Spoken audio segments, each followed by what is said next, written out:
Et salut tout le monde! Vous vous apprêtez à regarder un extrait de Brainstorm Geek, l'émission enregistrée sur Twitch tous les lundis soirs à 21h est disponible en podcast audio sur Spotify, Deezer, Apple Podcast et Google Podcast le mardi à 17h. Enjoyez le visionnage!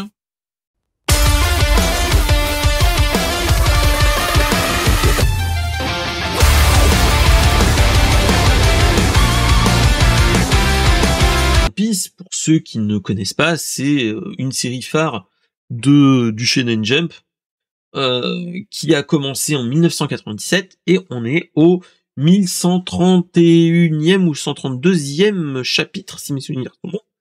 On a lu le 1131e chapitre il n'y a pas si longtemps que ça. Et salut le studio Renegade! Comment vous allez bien les copotos? J'espère que vous allez bien. J'espère que tu vas bien, mon cher Flo. J'espère que Hugues, tu vas bien aussi. J'espère que vous allez bien. Alors, les potos du studio Renegade, j'ai un petit peu envie de vous dire, les gars, pour ceux qui ne connaissent pas le studio Renegade, allez les voir, parce que surtout, la semaine prochaine, je suis chez eux, et on va parler d'une chose qui est nulle autre que Dune. On va parler de Dune et de tous les jeux Dune. On va essayer de s'habiller comme ça. C'est faux. Et donc, on va parler un petit peu de la rétrospective de tous les jeux Dune qui sont sortis depuis les temps anciens, j'ai envie de vous dire. Et donc là, on va aborder un petit peu les jeux qui ont été marquants. Surtout que moi, c'est une série de livres et surtout une série de films et de séries qui m'ont beaucoup marqué, et les jeux aussi m'ont marqué. Et je vais vous partager un petit peu la substantifique moelle de tout ça. Donc voilà. Donc n'hésitez pas à follow la chaîne du studio Renegade, la chaîne où il y a notre cher Flo et notre Captain Hugues qui est là-bas. Et donc voilà. Sinon, de quoi qu'on allait parler? On allait parler de One Piece. One Piece, donc, pour ceux qui connaissent pas, c'est un manga qui a été adapté en animé, en série live et en jeu vidéo, bien sûr, et qui est créé depuis 1997 environ. Le mois exact, je vais pas vous le dire, mais voilà. Et donc, ça fait depuis 1997 que nous avons les aventures de Luffy, etc., etc. Et surtout que nous avons un Eiichiro Oda qui a 49 ans maintenant, mais qui nous fait instant 2024 moins 2024 moins 1997, donc 27 ans de moins, donc 27 ans moins 49. Ce qu'il faut savoir, c'est que One Piece, ça a été la plus grosse série qu'il a fait, et qu'il est encore dessus depuis 27 ans, hein, depuis bientôt 30 ans. Et donc, ce qu'il faut savoir, c'est que qui dit 27 ans, dit maintenant il a 49 ans, il est en haut du game, bon ça on peut le comprendre hein, de toute façon, mais ce qu'il faut savoir, c'est que dans le monde du manga, on a un rythme effréné, j'ai envie de vous dire, dans tout ce qui est l'animation, etc. Et surtout dans les mangas, en fait, vu qu'ils ont un rythme de parution différent d'une autre, entre guillemets, de la BD franco-belge, ils sont en pré-publication toutes les semaines depuis 97, et on a donc l'équivalent de 1132 épisodes, enfin pas épisodes, mais chapitres, 1131 chapitres, qui forment le tout. Et j'ai envie de vous dire, en fait, ce qui se passe, c'est que là, à l'heure actuelle, en fait, on a des annonces de temps en temps où Eiichiro Oda se met en pause pour faire des choses, etc., pour des problèmes de santé, mais bien d'autres. Ce qu'il faut savoir, c'est que, avec un rythme autant effréné, bon, tu ne peux pas le faire seul, malheureusement, toutes ces choses-là, donc il y a toujours un studio derrière Eiichiro Oda, donc il y a toujours des assistants derrière qui l'aident avec des tâches bien précises, etc. Mais ce qu'il faut savoir, c'est que Eiichiro Oda, mais aussi beaucoup d'autres mangaka, se tuent leur vie pour tout ça, entre guillemets, j'ai envie de vous dire. Heu, petit exemple, ce qu'il faut savoir, c'est que quand il a commencé, il faisait un chapitre par semaine avec quelques assistants, mais il avait 22 ans. À 49 ans, il essaye de tendre vers un par semaine, mais ce qui est malheureux, c'est qu'il ne fait des pauses toutes les 3 semaines maintenant, environ toutes les 3 semaines, on a une pause d'une semaine où il essaye de se ressourcer, et cetera. Parce que, 49 ans, tu n'as plus la même fougue que la jeunesse, et surtout, voilà, au fur et à mesure, tu as des problèmes. Ce qu'il faut savoir, c'est que, on avait eu déjà, des cas de figure où des fois il nous faisait des pauses parce que bon, il aidait, par exemple, il aidait à la série live, par exemple. On l'a eu ça il y a 1 mois ou 2, je crois, si mes souvenirs sont bons. Il avait voulu, modifier un petit peu le scénario de la série live Netflix, de la saison 2 de Netflix, et voilà. Et tu te dis: «Bon, OK, il avait fait un voyage, en Afrique du Sud», je crois c'était il y a 15 jours, pour voir le tournage de la saison 2 de One Piece Netflix, et tu te dis, tu ajoutes ça, donc le jet lag, son rythme de parution qui est quand même effréné pour son âge, tu te dis, il peut y avoir un contre-coup à tout moment. Ce qu'il faut savoir, heu, Eiichiro Oda, mais tous les autres mangaka, ont des problèmes de santé au fil du temps. Heu, Faut se rappeler que Togashi, celui qui fait Hunter x Hunter, des fois on a des pauses de plus d'1 an sur, la parution de Hunter x Hunter, voire plus, pour des problèmes de santé, type le dos qui part en sucette, toutes ces choses-là qui sont pas des impondérables, mais qui sont normaux. Pour une personne normale, d'un certain âge, tu peux, être fatigué, tu peux avoir des problèmes de santé. Tu peux avoir toutes ces la caméra qui part en sucette.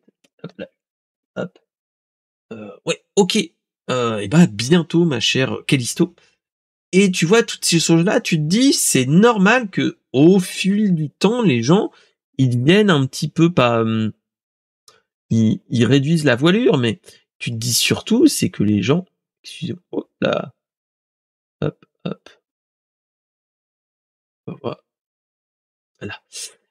Et donc voilà, on a des moments de solitude comme ça où, les gens, voilà, sont en mode, fatigance, et cetera, hein, clairement.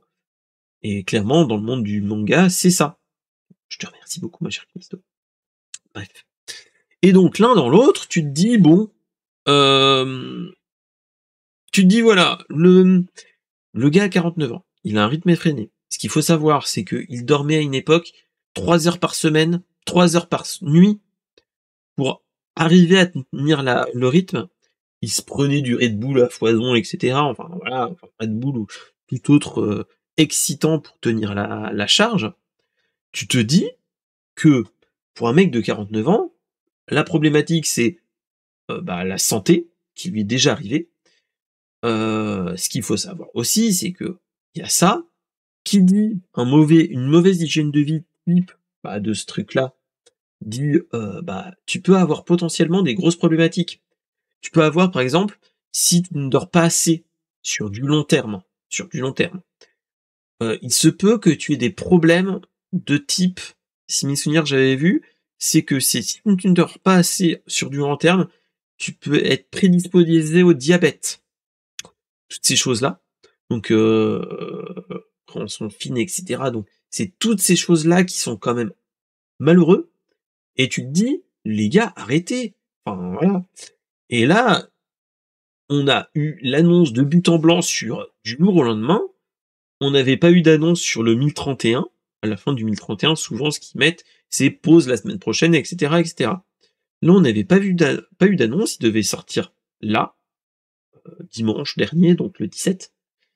Et en fait, du jour au lendemain, d'abord sur la version anglaise de Manga Plus, la date a changé au 1er décembre, et après on a eu des annonces un petit peu partout disant: en fait, en raison de l'état de santé d'Eiichiro Oda, nous sommes dans l'obligation de vous dire, que le prochain chapitre ne sortira que que le 1132. Ce qu'il faut se rappeler, c'est qu'il y a eu des moments, où on a eu quand même des périodes où on a eu un chapitre une fois, où au moment du moment de la prépublication, bah j'ai envie de dire, on a eu que du crayonné, c'est que on n'a que le dessin final que sur le tome, donc déjà qui est étonnant venant d'Eiichiro Oda, mais tu te dis bon là c'est problème de santé. Et c'est dans ces moments-là que tu te dis, et que ça te rappelle aussi un autre mangaka, qui est nul autre que le mangaka de Berserk, qui est décédé à 55 ans, si mes souvenirs sont bons, il avait pas encore terminé Berserk. Donc t'es là, tu te dis, ok, One Piece, est-ce que le genre vaut la chandelle? Est-ce que les fans qui pleurent à corps et à cri en disant, oh, j'ai pas mon chapitre de la semaine, est-ce que, clairement, ça vaut le coup?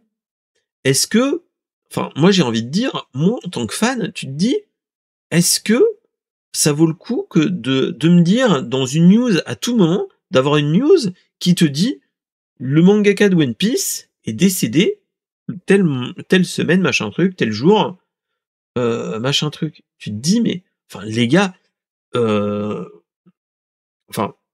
on n'a pas le rythme en soi en France, mais les dessinateurs de BD, on leur laisse le temps. Là, c'est la même chose. Faut peut-être voir la finalité, entre guillemets, de te dire, bon, ok, on n'a peut-être pas tout le temps des chapitres de One Piece, mais au moins, il a une vie plutôt décente, et surtout, il aura une vie où il pourra finir son œuvre phare, à se dire, voilà. Et même, c'est ce qu'il a annoncé, c'est qu'il dit, voilà, il se laisse plusieurs semaines pour se reposer, et surtout pour penser à la fin de One Piece. Et c'est dans ces moments-là, tu te dis, ouais, mon gars, préserve-toi, 49 ans, essayez de faire des rythmes effrénés comme ça, les gars. Enfin, les gens qui sont de son âge, bah, je suis pas sûr qu'on soit dans le même cas de figure, hein, voilà. Qu'on arrive à tenir dans ce rythme-là. Donc voilà. Donc, en tout cas, moi, si j'ai un mot à annoncer pour les fans de One Piece, etc., c'est bah, qu'on attende patiemment le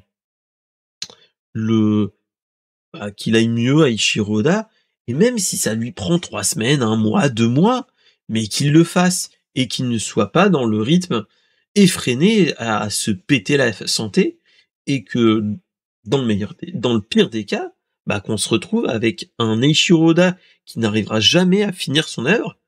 Et ben moi j'ai pas envie personnellement. Moi j'ai plus envie d'avoir un One Piece du grand One Piece, et de dire en fait il aura mieux vécu que certains. Et ce qu'il faut savoir, c'est, on en parlait avec mon frère il y a pas si longtemps, voilà, tu te dis, c'est Akira Toriyama, il est décédé à 60, il avait que la soixantaine. Tu te dis, dans les grands textes, etc., tu vois que normalement, on a une durée de vie maintenant dans les pays industrialisés entre guillemets, on peut arriver jusqu'à 100 ans. Est-ce que tu te poses pas la question si même Akira Toriyama, il est pas décédé de suite, bon, de problèmes, voilà, de problèmes de santé, mais est-ce que le rythme effréné qu'il a eu à une certaine période de sa vie n'a pas provoqué ça? Et bon, son hygiène de vie, hein, faut pas se leurrer aussi, parce que lui, il était aussi un petit peu de l'époque à fumer à tous les, voilà, bref. Donc t'es là, tu te dis, est-ce que on serait pas dans une époque à dire bon, est-ce que le toujours plus a peut-être pas trouvé ses limites à ce niveau-là? Voilà, à vous de voir. Parlez-en sur les commentaires de la vidéo, etc. Mais j'attends de voir vos réponses. Voilà. Merci d'avoir regardé la vidéo. Propose-toi aussi des actus dans le Discord et aussi dans les commentaires. Et surtout, fais vivre la vidéo en mettant des petits commentaires, le pouce bleu, et en mettant surtout la cloche. Tout ça, salut!